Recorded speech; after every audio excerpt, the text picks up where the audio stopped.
এটা কিসের notes? Madam, আমি বিসিএস পরীক্ষা দিব তো, সেটারই নোটস। ও আচ্ছা, বেস্ট অফ লাক। কিসের পরীক্ষা? বিসিএস পরীক্ষা? এই তুই লেবু বিক্রি করছিস, তুই বিসিএস পরীক্ষা দিবি? আর এটা কোনো কথা নাকি? তোর বিসিএস পরীক্ষা দেওয়ার মতো কোনো যোগ্যতা আছে? বাই দা ওয়ে, তোর মতো লেবু বিক্রি যদি বিসিএস পরীক্ষা দেয় তাহলে আমরা কি করবো? আমরা তো কোনো ভাতই পাবো না। আর তাছাড়া তুই বিসিএস দিয়ে কি করবি? তুই বিসিএস এর মানে বুঝিস যে বিসিএস দিলে আমার কি হবে, আমি কি চাকরি পাবো না পাবো? আমি বুঝলাম না, মানে কোথা থেকে এসে কি কি স্বপ্ন দেখে এরা?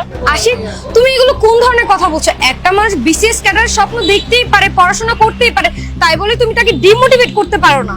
আর এটা কোনো ডিমোটিভেট না, আমি যা বলতেছি ঠিকই বলতেছি। আপনি একটা কথা বলো তো, ও কয় টাকা ইনকাম করবে এখান থেকে?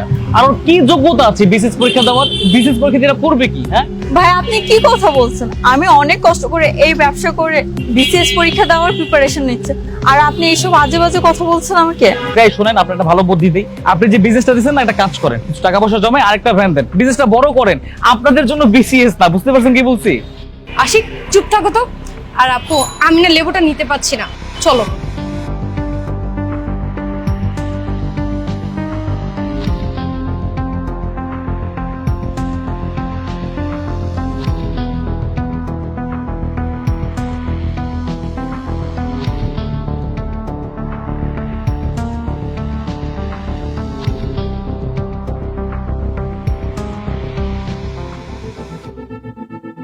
আরে আরে আরে আরে আরে আরে কে?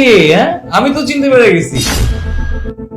আপনার তো ড্রিম ছিল আপনি বিসিএস ক্যাডার হবেন, আপনি অনেক বড় একটা প্রতিষ্ঠানে চাকরি করবেন, আপনি সরকারি চাকরি করবেন, আপনি অনেক টাকা কামাবেন। কই সেই স্বপ্ন কি মাটি হয়ে গেছে নাকি?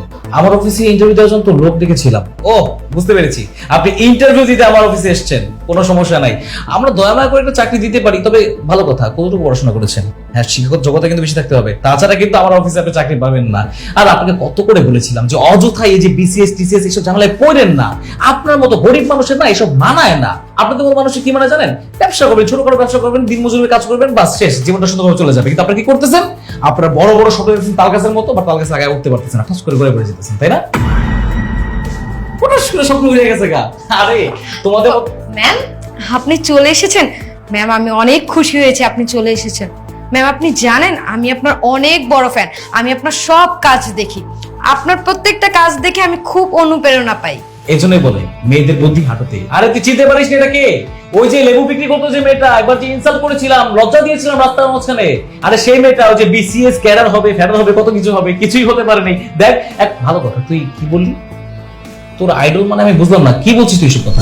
আশিক, তুমি এসব কি বলছো? তুমি না আমাদের জেলা প্রশাসক ম্যাডামের সাথে দেখা করতে চেয়েছিলে, তার কাজ না তোমার অনেক ভালো লাগে। তুমি তো 2 মাস ধরে তার অ্যাপয়েন্টমেন্ট নেওয়ার জন্য ঘুরছিলে। আর উনি কে জানো? উনি হচ্ছে আমাদের সেই জেলা প্রশাসক পরশ ম্যাডাম। আর ওনাকে তুমি কি আবোল তাবোল বলছো? কি বলছো? উনি জেলা প্রশাসক? হ্যাঁ, আমি আপনাকে বুঝিয়ে বলছি। আপনি কি যেন বলেছিলেন? একজন লেবু বিক্রেতা কখনো বিসিএস ক্যাডার হতে পারবে না। কেন হতে পারবে না? যোগ্যতা থাকলে অবশ্যই সম্ভব। আসলে কি জানেন, আমাদের সমাজে কিছু মানুষ আছে যাদের মেন্টালিটি আপনাদের মতো, যারা মানুষকে ছোট করে দেখে। আপনাদের মতো মানুষজন কি মনে করে জানেন? যারা রাস্তাতে দাঁড়িয়ে লেবু বিক্রি করে, ছোটখাটো কাজ করে, তারা জীবনে কোনো কিছু করতে পারবে না। আচ্ছা, আপনি কি জানেন ভারতের প্রধানমন্ত্রীকে? আমি বলছি, ভারতের প্রধানমন্ত্রী নরেন্দ্র মোদী। আপনি কি জানেন উনি কি করতো? উনি সামান্য একটা চার দোকানে চাকরি করতো। আজকে দেখেন উনি একটা দেশের প্রধানমন্ত্রী। ওনার লক্ষ্যটা অটল ছিল বলে উনি এখন ভারতের প্রধানমন্ত্রী হতে পেরেছেন। আসলে কি জানেন, আমাদের নিজেদের উপরে নিজেদের কনফিডেন্স থাকা উচিত, তাহলে আমরা কিছু করতে পারবো। আর এই কনফিডেন্সটাই আমার ভিতরে ছিল, তাই আজকে আমি আপনাদের জেলা প্রশাসক। ম্যাডাম, আই এম সরি, আমার ভুল হয়ে গেছে। আসলে আমি আপনাকে উল্টাপাল্টা কথা বলে ফেলেছি। আমি মানুষকে সবসময় নেগলেক্ট করে কথা বলতাম, যেটা করা আমার একদমই ঠিক হয়নি।